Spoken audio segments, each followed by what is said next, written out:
કમોસમી વરસાદ થવાની શક્યતા રહેશે. અરબ સાગરનું જે સિસ્ટમ છે એ લગભગ થોડા દિવસ પછી તોફાનમાં પરિવર્તન થવાની શક્યતા રહેશે અને અરબ સાગરની સિસ્ટમ છે તેનો ભેજ પણ ગુજરાતમાં આવવાની શક્યતા રહેશે. આથી લગભગ ગુજરાતમાં હર શિયાળે ચોમાસાનો માહોલ સર્જાશે.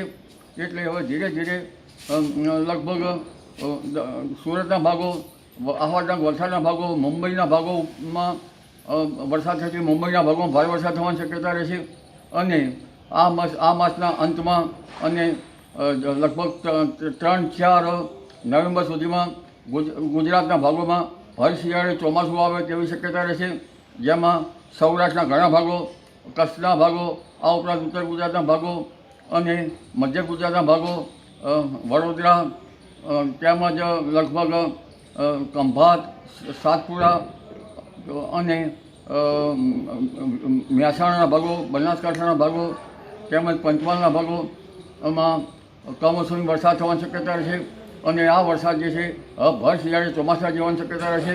પણ સૌરાષ્ટ્રમાં કેટલાક ભાગમાં અતિભારે વરસાદ થવાની શક્યતા રહેશે. જી.